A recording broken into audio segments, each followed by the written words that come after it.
नमस्कार. नवजागृती न्यूजच्या या स्पेशल रिपोर्टमध्ये आपलं स्वागत. मी प्रसाद खेकाळे. आजचा आपला विषय जरासा वेगळा आणि तितकाच महत्त्वाचा, तो म्हणजे भारतीय रेल्वे. देशाच्या विकासाची एक महत्त्वाची वाहिनी, जगातल्या 5व्या क्रमांकाची आणि आशिया खंडातली सर्वात मोठी वाहतूक व्यवस्था. जिथं रेल्वे आली तिथं विकासगंगा येते असं म्हटलं जातं. या भारतीय रेल्वेचा पसारा सुद्धा प्रचंड मोठा आणि व्यापक असा आहे आणि या यंत्रणेकडून अपेक्षा सुद्धा तितक्याच प्रचंड आहेत. पाहूया अपेक्षा व्यक्त करणारा नवजागृती न्यूजचा एक स्पेशल रिपोर्ट.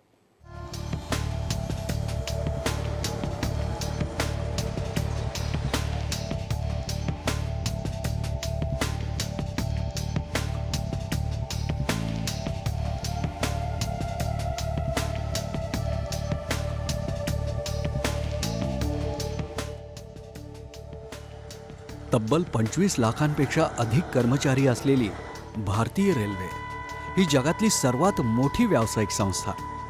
त्यामुळेच की काय, व्यवस्थापनाच्या मार्गदर्शनासाठी तत्कालीन रेल्वे मंत्री लालू प्रसाद यादव यांना जागतिक पातळीवरच्या विद्यापीठांनी मार्गदर्शनासाठी बोलावलं होतं.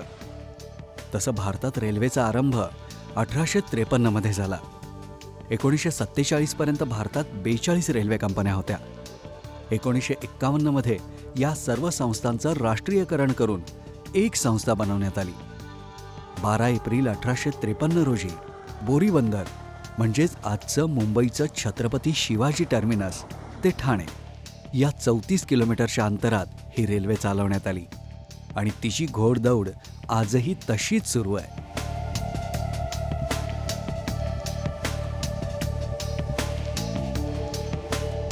नंतरच्या काळात तब्बल 42 कंपन्या मिळून भारतीय रेल्वे चालवत होत्या.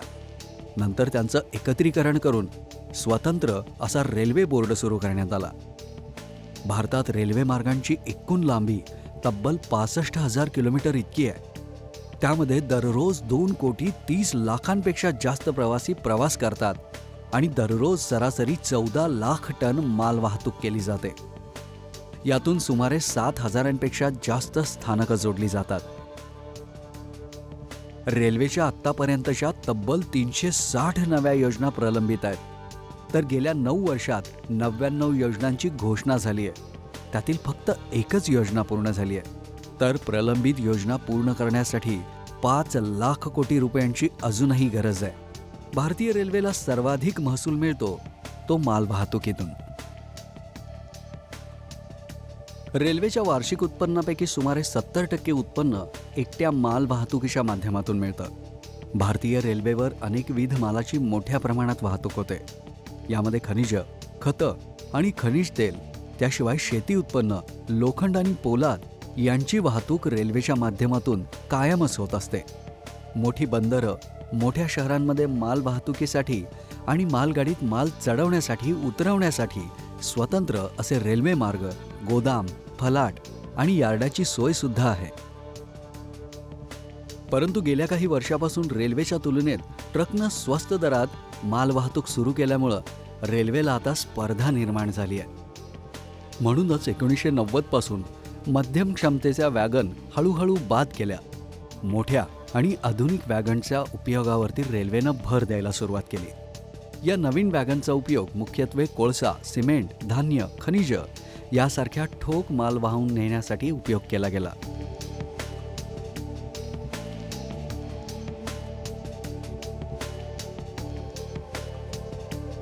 दोन 2013-14 या वर्षात सकल वाहतूक महसूल 12.8% वाढून 1,39,558 कोटी रुपयांवर गेला.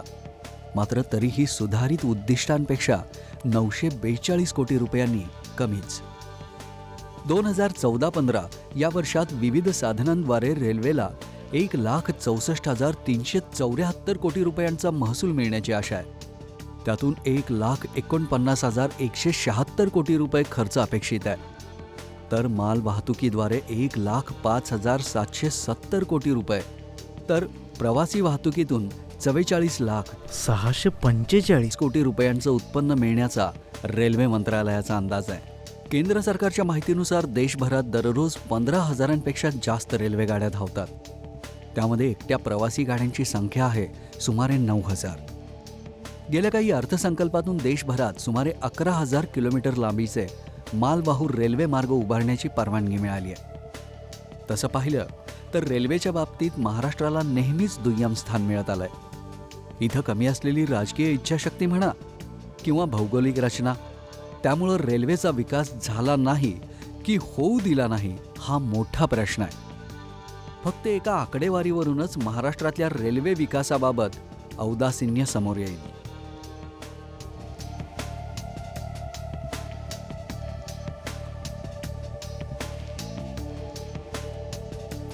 रेल्वेच्या बाबतीत गेल्या अनेक वर्षांपासून दुर्लक्ष होत असल्याचा आरोप करण्यात येतोय.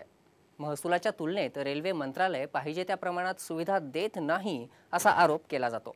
सगळ्यात पहिली माझी मागणी काय की मराठवाडा जो नांदेड डिव्हिजनमध्ये आहे, तो नांदेड डिव्हिजनचा जो भाग आहे तो संपूर्णपणे आज साऊथ सेंट्रल रेल्वेत आहे. म्हणजे आम्हाला कुठे जावं लागतं सिकंदराबाद हैदराबादला. त्यांची भाषा ती वेगळी, त्यांचा काही एकदम मराठी समजत नाही, हिंदी पण येत नाही, आणि त्यामुळे आमचे कधीच त्या ठिकाणी प्रश्न सुटत नाही. मग आम्ही तिथून काय केलं की त्यांना आम्ही ही मागणी जवळ 50 वर्षाची आहे की आमचं नांदेड डिव्हिजन जे आहे, म्हणजे जे डिव्हिजन तयार झालेलं आहे ते डिव्हिजन पूर्णपणे सेंट्रल रेल्वेत दाखल करावं. कारण सेंट्रल रेल्वेचं हेड ऑफिस मुंबईला आहे आणि आम्ही सर्व खासदार आमदारांशी संपर्क आणि लोकांशी संपर्क मुंबईला होतो. आम्ही उलटं जातो पण तिथे काही होत नाही. म्हणजे इव्हन जर आपल्या मुंबई सेंट्रलवरून किंवा व्हीटीहून किंवा कुर्ल्याहून ज्या काही गाड्या सुटतात त्या गाड्यासुद्धा साऊथ सेंट्रल रेल्वेच्या असल्या किंवा इथल्या जरी असल्या तर त्या ठिकाणी हे काही साफ पण करत नाहीत. एकत्रपणानं हा प्रश्न लावून धरलेला नाही. एकत्रपणानं खासदार जोपर्यंत प्रयत्न करीत नाहीत त्यामुळं कितीही मागण्या आपण केल्या सुद्धा तर त्याला फारसं यश मिळत नाही. आता अशी अपेक्षा आहे की आता आपल्या महाराष्ट्राचे रेल्वे मंत्री आलेले आहेत आणि महाराष्ट्रामध्ये बरंच एक प्रभावी नेतृत्व यावेळेला आहे असं आपण समजतो.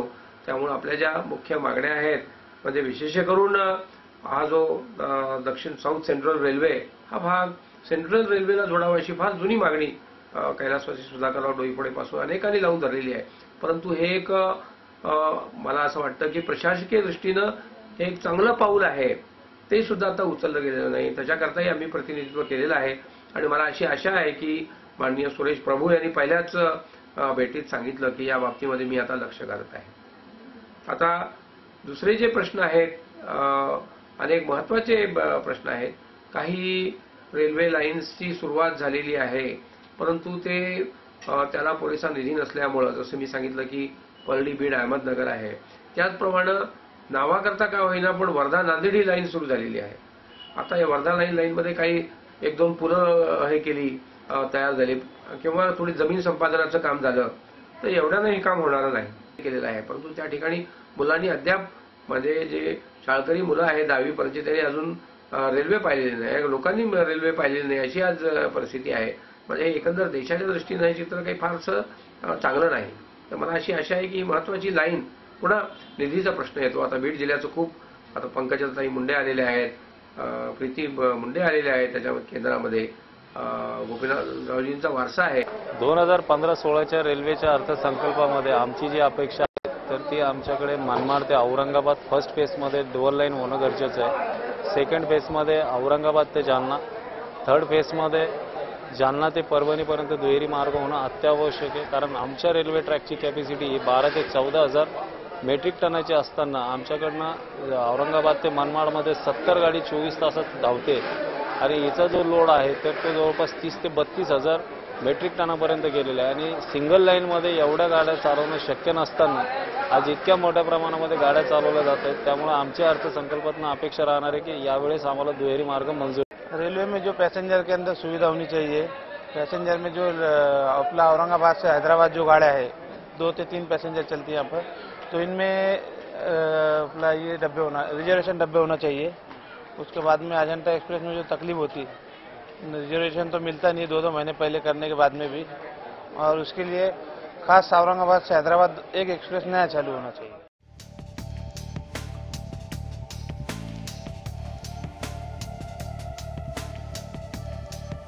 राज्याच्या आर्थिक पाहणीनुसार सुमारे 2,40,000 किलोमीटर लांबीचे रस्ते महाराष्ट्रातून जातात, तर रेल्वेचा विस्तार फक्त 5,983 किलोमीटर इतका झालाय.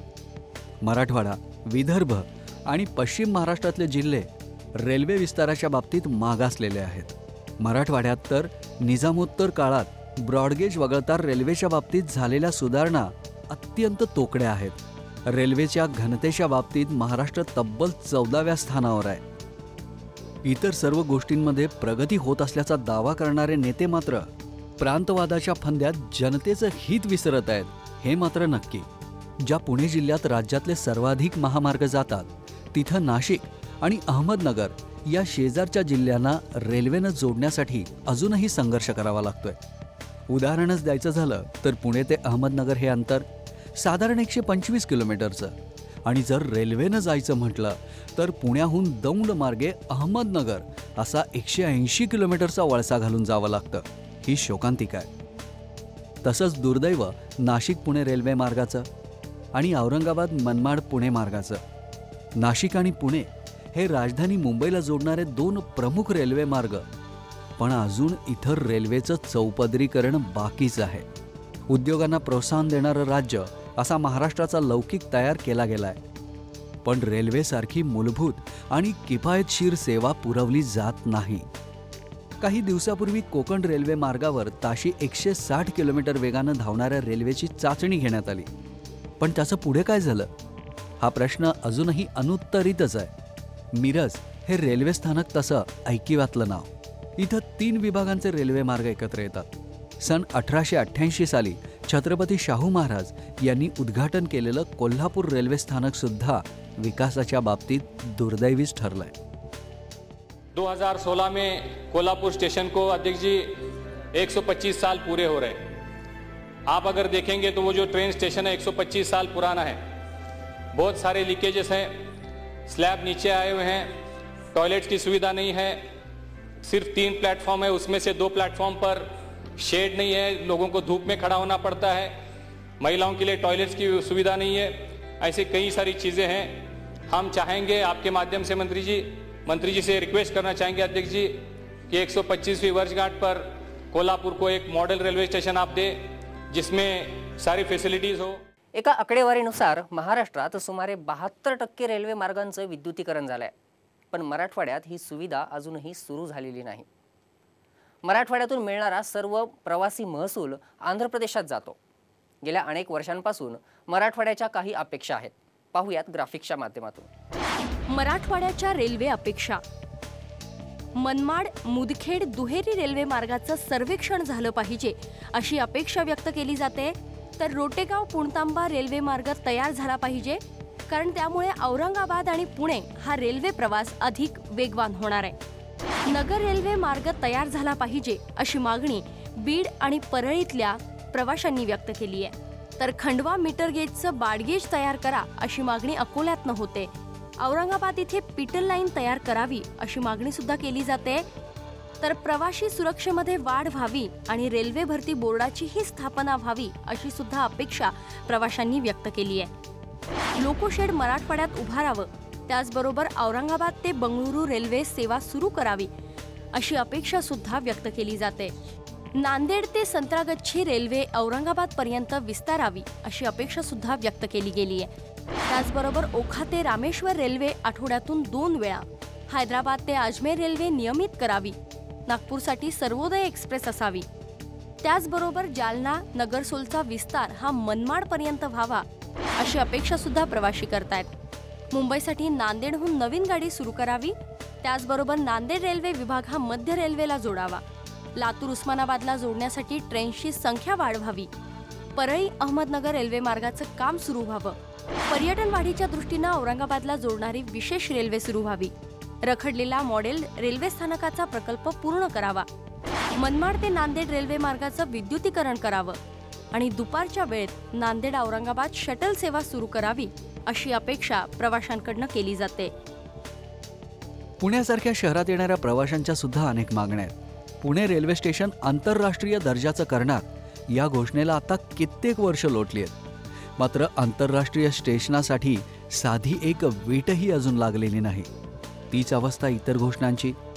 पुणे अहमदाबाद बुलेट ट्रेन सुरू करण्याची घोषणा अशीच हवेत विरली आहे.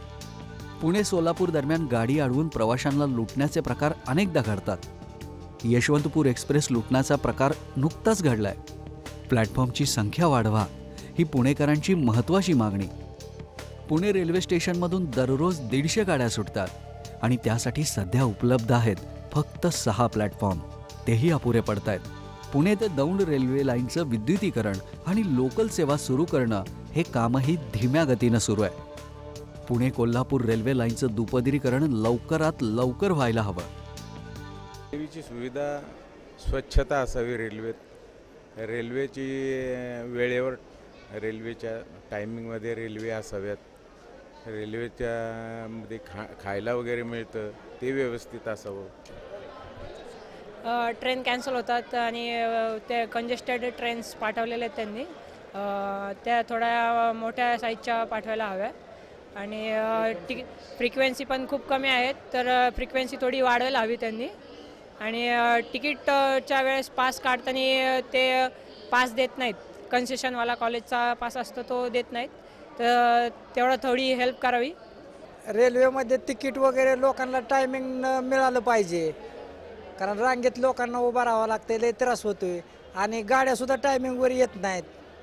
गाडी आम्हाला वेळेवर बिलकुल मिळत नाही. तिथं 2-2 तास तरी आम्हाला थांबावंच लागतं स्टेशनवर. जेव्हा मी येईल तेव्हा 2 तास तरी माझे स्टेशनवर जातात गाडीसाठी. पुरा प्रॉब्लेम त्यातच होतो माझा. पूर्ण थकलं जातं मी, आता गाडी वेळेवर मिळतच नाही. रेल का किराया बहुत ज़्यादा बढ़ रहा है. इसके बारे में रेल बजट में तो सदस्यों का करना चाहिए कि रेल का किराया कम करना चाहिए. आम्ही हे करतोय आणि ह्यांनी ही चोऱ्या बिऱ्या करतात. आमचे 2 पैसे असले आमच्याकडून नेतात. ही गुंडे बाहेर काढायला पाहिजे.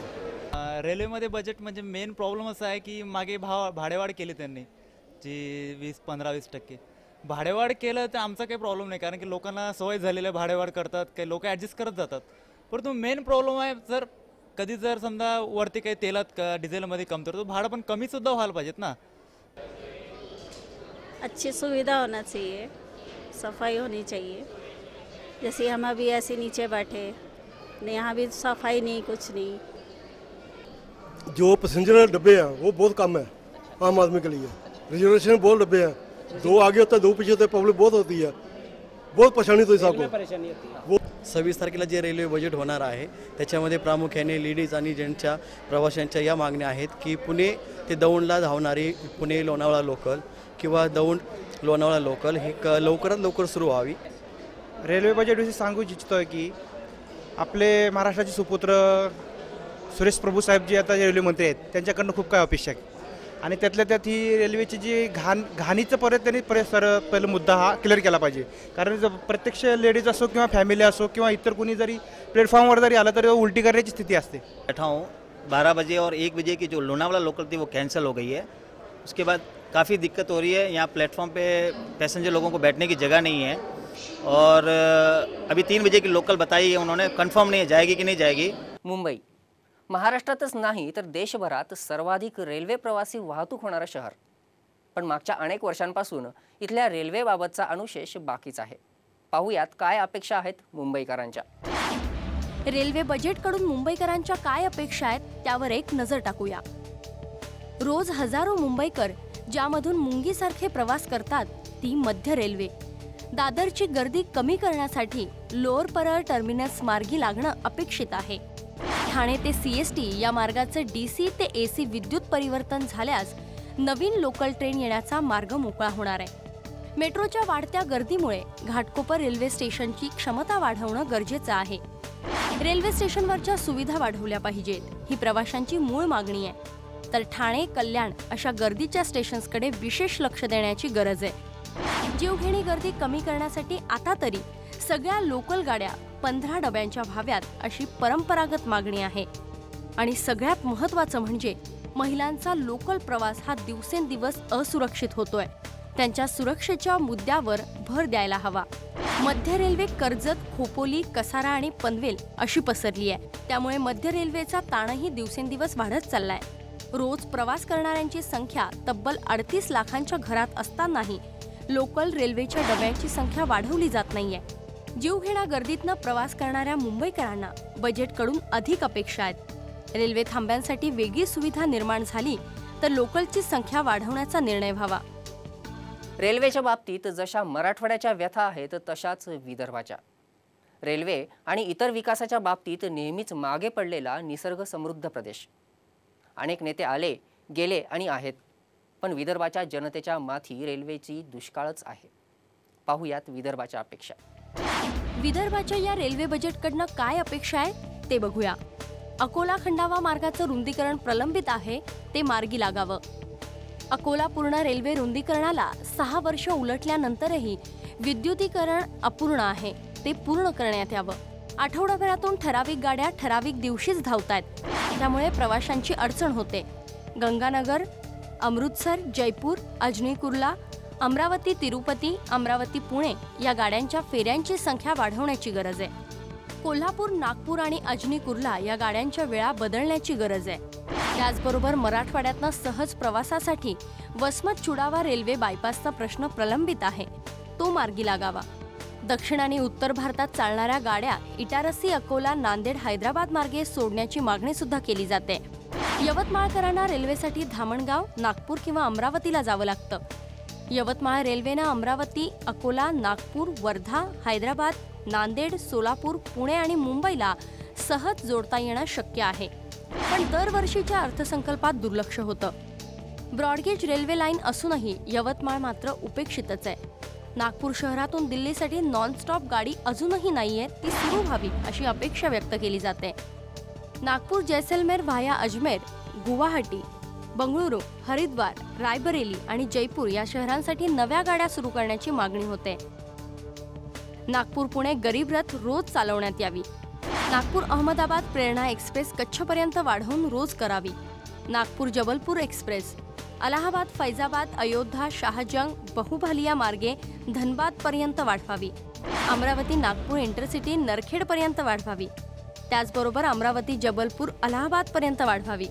नागपूर शिवनाथ एक्सप्रेस बिलापूरच्या पुढे हावडापर्यंत वाढवावी. हावडा मुंबई गीतांजली एक्सप्रेसला शिर्डी इथे थांबा मिळावा. प्रवासात उत्तम दर्जाचे खाद्यपदार्थ मिळावे. पिण्याचे पाणी उपलब्ध असावं. विदर्भ विकासाच्या दृष्टीनं रेल्वेचं नॅशनल हब म्हणून नागपूरचा विकास होऊ शकतो. नागपूरचं वाढतं महत्त्व लक्षात घेता रेल्वे बोर्डानं नागपूरला स्वतंत्र रेल्वे झोनचा दर्जा द्यावा. मुंबई हावडा या लोहमार्गावरून जवळपास 25 सुपरफास्ट रेल्वेगाड्यांचे थांबे भंडारा रोड रेल्वे स्थानकावर नाहीत. विलासपूर मंडळानं सतत भंडारा रोड रेल्वे स्थानकाची उपेक्षा केल्याचा आरोप केला जातो. या झोनची पुनर्रचना करून या स्थानकाला नागपूर विभागाअंतर्गत जोडण्याची मागणी सुद्धा करण्यात येते. गोंदिया ते गोवा व्हाया मुंबई, रत्नागिरी अशी विदर्भ कन्या रुक्मिणी एक्सप्रेस सुरू करण्याची मागणी होते. पश्चिम महाराष्ट्र म्हणजे महाराष्ट्राचं हृदयस्थान, निसर्गाचा वरदहस्त लाभलेला प्रदेश. रेल्वे विकासाच्या बाबतीत उपेक्षित असाच म्हणावा लागेल. पाहिजे त्या प्रमाणात रेल्वेचा विस्तार तर नाहीच, पण जिथे रेल्वे आहेत तिथं सुद्धा विकासाचा आनंदी आनंद आहे. डब्यामध्ये ज्या सुविधा पुरवल्या जातात त्याच्यामध्ये जेवण खाण्याचे जे काही आहे त्याच्यामध्ये स्वच्छता किंवा थोडीशी इम्प्रूव्हमेंट अजून अपेक्षित आहे. तसंच बाहेरचे व्यक्ती जे विकायला येतात त्यांना मज्जाव करून फक्त रेल्वेच्या लोकांनाच त्याच्यात परवानगी देण्यात यावी. की रश असते ना ट्रेनला, खूप अपघात घडतात तिथे. लेडीज लोकला तर अजिबात ठीक नाही आहे तिथे. आणि मेन तिथे तर पनवेल ट्रेन चालू केली की नाही तुम्ही, म्हणजे हार्बरला जाण्यासाठी, तर खूप गर्दी कमी होईल. तो हम लोग ये चाहते हैं कि जैसे हम लोग ट्रेन में सफ़र करते हैं, एक तो जो भीड़ में घुसती है हम लोगों को बैठने को जगह नहीं मिलता है, वो नीचे भी बैठते हैं, उधर भी समझो हमको टॉयलेट में जाना हो हमको पाँव रखने को जगह नहीं होती है. आता बघूया पश्चिम महाराष्ट्राच्या रेल्वे बजेटकडनं काय अपेक्षा आहेत. कोल्हापूरच्या रेल्वेची शतकोत्तर रौप्य महोत्सवाकडे वाटचाल सुरू आहे, तरीही विकासाच्या बाबतीत दुर्लक्ष होत आहे. महाराष्ट्रात पुण्यानंतर कोल्हापूर हा रेल्वेचा अधिक उत्पन्न देणारा जिल्हा, आणि असं असतानाही नवीन गाडी, स्थानक, विकास, विद्युतीकरण, दुहेरीकरणाबाबत अनास्था आहे. कोल्हापूर कोकण, कराड बेळगाव, कोल्हापूर पुणे, दुहेरीकरण, विद्युतीकरण, कोल्हापूर मुंबई सुपरफास्ट, कोल्हापूर सोलापूर, कोल्हापूर दिल्ली, कोल्हापूर हावडा, कोल्हापूर अहमदाबादसाठी नवीन गाडी, तर कोल्हापूर सांगली लोकल सेवा सुरू करण्याची मागणी होते. कोल्हापूर रेल्वे स्थानकाचं मॉडेल स्टेशन व्हावं, या कोल्हापूरकरांच्या प्रमुख मागण्या आहेत. 2003ला कोल्हापूर दिल्ली ही गाडी रेल्वे बजेटमधनं मिळाली, मात्र त्यानंतर लांब पल्ल्याची एकही गाडी मिळालेली नाही. कोल्हापूर हावडा ही लांब पल्ल्याची रेल्वे यंदा सुरू होईल अशी अपेक्षा होती, मात्र तीही सुरू झालेली नाही. पर्यटनदृष्ट्या महत्त्वाचे असणाऱ्या कोल्हापूरची कनेक्टिव्हिटी दुसऱ्या राज्याशी नाही, मिरज जंक्शन रेल्वे स्थानकाच्या विकासासाठी पाहिजे तसे प्रयत्नही होताना दिसत नाहीत. सातारा सांगली जिल्ह्यात रेल्वेचा हवा तसा विस्तार आणि विकासही झालेला नाही. सोलापूर हे महत्त्वाचं स्थानक असूनही मराठवाडा, पश्चिम आणि दक्षिण महाराष्ट्राला जोडणारी कनेक्टिव्हिटी नाही. दौंड रेल्वे स्थानक अधिक विकसित झालं तर पुणे रेल्वे जंक्शनचा आणि माल वाहतुकीचा प्रश्न मार्गी लागणार आहे. पुणे अहमदनगर रेल्वे मार्गाचा प्रश्न रखडलेलाच आहे. नाशिक पुणे मार्ग राजकीय अनास्थेचा बळी ठरलाय, तर पुण्याहून थेट खानदेशात जाण्यासाठी मनमाड मार्गाशिवाय पर्याय नाही. नमस्कार, आत्ता आपण आहोत मध्य रेल्वेच्या पुणे स्टेशनवर. मागच्या अनेक वर्षांपासून आपण ऐकत आलो आहोत, पाहत आलो आहोत की पुणे स्टेशनला आंतरराष्ट्रीय दर्जा देण्याचं सुरू आहे. मात्र त्याचा निर्णय कधी होईल काही माहिती नाही. आता 1-2 दिवसांमध्ये एक केंद्रीय अर्थसंकल्प सादर होणार आहे. 2-3 दिवसांमध्ये त्या अगोदर भाजप सरकारचं दुसरं रेल्वे बजेट सादर होईल. महाराष्ट्राचे जे सुपुत्र आहेत सुरेश प्रभू रेल्वे मंत्री आहेत विद्यमान, आणि ते महाराष्ट्रातून 5वे रेल्वे मंत्री झालेले आहेत. त्यांच्याकडून महाराष्ट्राच्या जनतेला विशेषतः पुणे, मुंबई आणि नाशिक सोबतच औरंगाबादच्या जनतेला प्रचंड अपेक्षा आहेत. ह्या सगळ्या अपेक्षा आपण जाणून घेणार आहोत. आपल्यासोबत आहेत रेल्वे प्रवासी ग्रुपच्या अध्यक्षा हर्षा शहा मॅडम. मॅडम नमस्कार, नवजागृतीमध्ये आपलं स्वागत. नमस्कार. मला सर्वप्रथम आपल्याला असा प्रश्न विचारायचा आहे की येणारं जे रेल बजेट आहे त्याच्यातून पुणे मध्य रेल्वेच्या जनतेच्या काय अपेक्षा आहेत, काय सांगा? भारतीय रेल्वेचा लंडनमध्ये विकास झाला तेव्हापासून त्यांनी मुंबई, चेन्नई, दिल्ली आणि महत्त्वाची जी शहरं आहेत हावडा ह्यांना फार मोठं प्राधान्य दिलं आणि मुंबईसोबत पुण्याचा विकास झाला होता. त्यालाही आता 170 वर्षाचा इतिहास आहे. परंतु पुण्यामध्ये झोन नसल्यामुळे जसा विकास व्हायला पाहिजे पुणे, नांदेड, सांगली, कोल्हापूर, रत्नागिरी, कोकणचा भाग आणि सोलापूर वगैरे इतर काय आहे, पुण्यामध्ये मेट्रो रेल्वे, मोनो रेल्वे आणि रिंग रेल्वे करा म्हणून अनेक वर्षाची आमची मागणी आहे. पण दुर्दैवानं हा भारतीय रेल्वेचा अंग असताना सुद्धा कॉर्पोरेशनकडे ते वर्गीकरण झाल्यामुळे जो मी केलं मध्यामध्ये एक ना धड भाराभर चिंध्या त्याच्या झाल्या.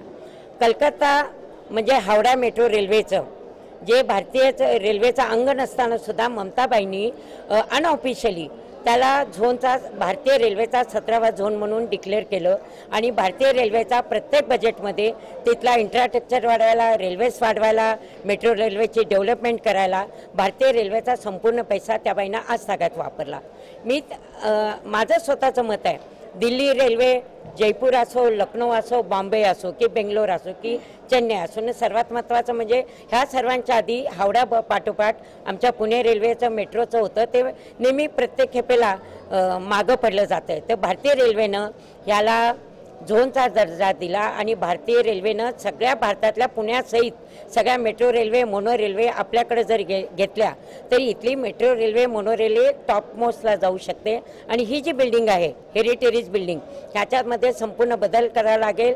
ही बहुमंजिला जर केली तर खालती मेट्रो रेल्वे आणि 2-2 मजल्यावरची जाऊ शकते, तिथून पार्किंग जाऊ शकते, रोडवे जाऊ शकेल, इथे अनेक ट्रॅक्स होतील, इथं स्पेअर पार्टचा कारखाना होऊ शकेल, रेल्वेच्या कोचेस बनवले जातील. आणि इतकंच नाही, आमचं खानपानचं सेंट्रल किचन केलं तर करोडो निराधार जे सुशिक्षित आहेत आणि जे बेकार आहेत अशा स्त्री पुरुषांना चांगला रोजगार मिळू शकतो आणि उत्तम प्रकारे लोकांचं सुखमय जीवन मंगलमय होऊ शकतो. तर हे रेल्वेनं ह्याला पुणे स्टेशनला झोनचा दर्जा वेगळा जावा, तो विकास वेगळा होईल. मेट्रो मोनो रेल्वेला वेगळा दर्जा दिला तर बुलेट ट्रेनसहित असंख्य रेल्वे होईल आणि पुण्याला सुद्धा मुंबईसारखं जीवाची पुणे शहराचा जर मध्य रेल्वेचा भाग पाहिला गेला तर इथं सर्वात लोकांना एकच बजेटमध्ये अपेक्षा असते, त्यांना रेल्वे कशा प्रकारे चालवली जाते त्याच्याशी काही घेणं देणं नाही. प्रवासासाठी लांब पल्ल्याचे असो किंवा लोकल्स असो त्या सर्व विविध प्रकारच्या त्यांना ट्रेन्स मिळाल्या, सुखकारक प्रवास झाला, सुरक्षित प्रवास झाला आणि सेफ्टी मिळाली की त्यांना आनंद होतो. आता पुण्यापासून बिहारमध्ये, उत्तर प्रदेशमध्ये आणि हावडा बाजूला आताच्या गोरखपूर, लखनौ, इंदोर, एर्नाकुलम, दरभंगा आणि बनारस, हावडा आणि गुवाहाटी ह्या बाजूला ज्या जाणाऱ्या ट्रेन्स आहेत त्या भागाचा तुम्ही पाहिला गेला तर ह्या डेली त्यांच्या फेऱ्या वाढल्या पाहिजेत, लांब पल्ल्यासाठी त्यांचं आणि अंतर वाढवलं गेलं पाहिजे.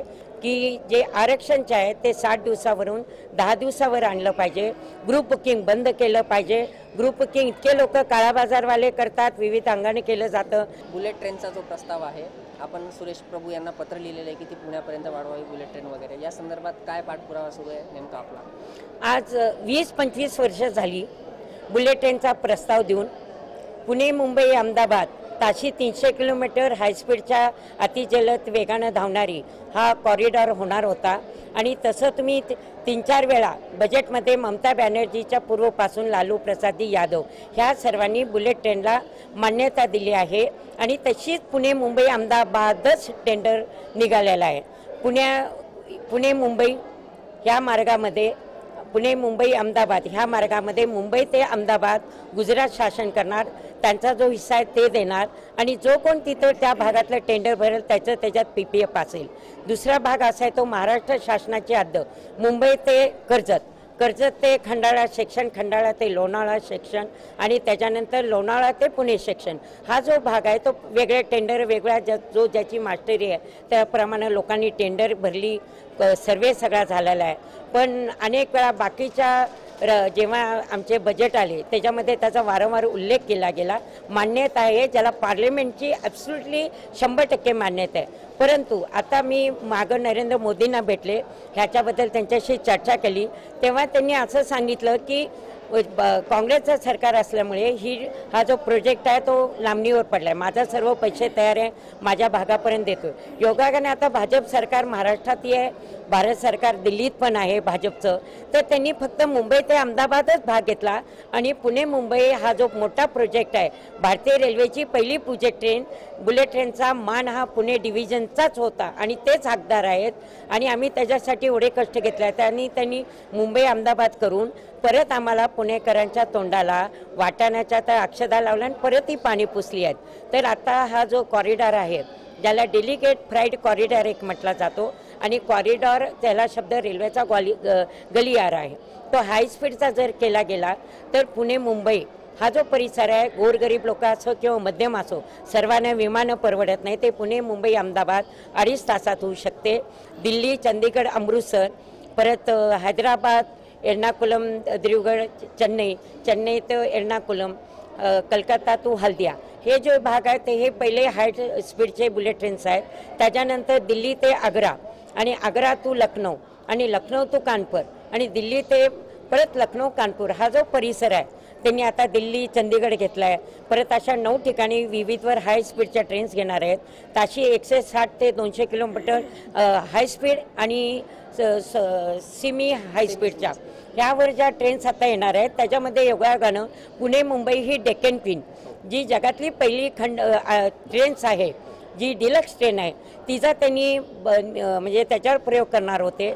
त्यात 5-7 वर्ष झालं तसंच पेंडिंग पडले. प्रत्येक हे पहिला बजेटमध्ये वेगवेगळ्या मार्गाचं संरक्षण सर्वे करतात, वेगवेगळे नावं घेतात, गावं बदलतात आणि मात्र पुणेकरांना आमच्या इथले अधिकारी लोकांनी आणि मध्य रेल्वेच्या GMनी वारंवार फॉलोअप करून हा मार्ग पुणे मुंबईचा डेक्कन क्वीनचा आहे म्हणजे इंटरसिटीचा मार्ग आहे. तर त्याला जर त्यांनी प्राधान्य देऊन केलं तर ह्याचं मॉडेल म्हणून अख्ख्या भारतभर उत्तम प्रकारे रेल्वेची सेवा देता येईल. लोकांचे प्रवासाचे 8-8 तास वाढतील आणि लोकांना सुखकारक प्रवास, जे सहर्ष यात्रा की जे सुखकारक प्रवास करू असे रेल्वे नुसते टाहो पडते ते कुठे तर सत्कारणी लागेल. आणि रेल्वेचा हा टेढामेढा सफर आहे जो छोटी डगर आणि लंबी सफर होते ते कुठे तर कमी होईल. कॉरिडॉरचा मगाशी आपण उल्लेख केला. महाराष्ट्रामध्ये औरंगाबाद इंडस्ट्रियल एक मोठं हब आहे, नाशिक इंडस्ट्रियल मोठं हब आहे. अशा परिस्थितीमध्ये औरंगाबादहून पुण्याला येण्यासाठी किंवा नाशिकहून पुण्याला येण्यासाठी अजूनही व्यवस्थित रेल्वे मार्ग नाही आणि पुणे नगर रेल्वे मार्गसुद्धा रखडलेला आहे. याबद्दल काय सांगाल? एक तर पुणे औरंगाबाद 1992 साली सुरू झाली होती, तिला आता त्यांनी नांदेडपर्यंत नेली. आणि दुसरं असं आहे की पुणे औरंगाबाद मागच्या वर्षी बजेटमध्ये पुणे ते नगर नवीन सर्वे जो शिरूर मार्गे जातो जिथून बस हायवेचा आहे तिथून त्यांनी मान्यता दिली. पण सर्वे काय झाला नाही, नवीन लाईनचं काय प्रपोजल पेंडिंग पडले.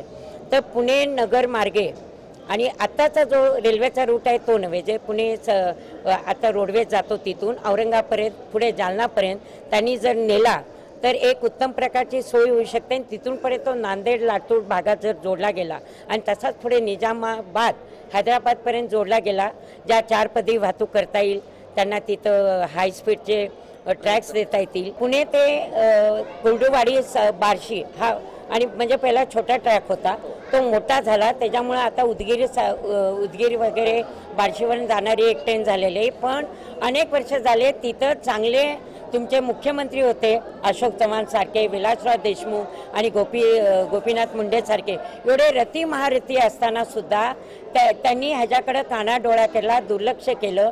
आणि त्यांनी जर प्रामाणिकपणे लक्ष दिलं असतं आणि आपल्या पोळीवर तूप पोडलं असतं तर अख्ख्या नांदेड लातूर आणि तो जो परिसर आहे जिथं नेहमी दुष्काळ असतो, अनेक लोक शेतकरीसुद्धा दुर्भाग्यानं त्यांना प्राण आपले गमावे लागलेले आहेत, मुलांचं डेव्हलपमेंट होत नाही, विकास होत नाही, हे सर्व झालं असतं.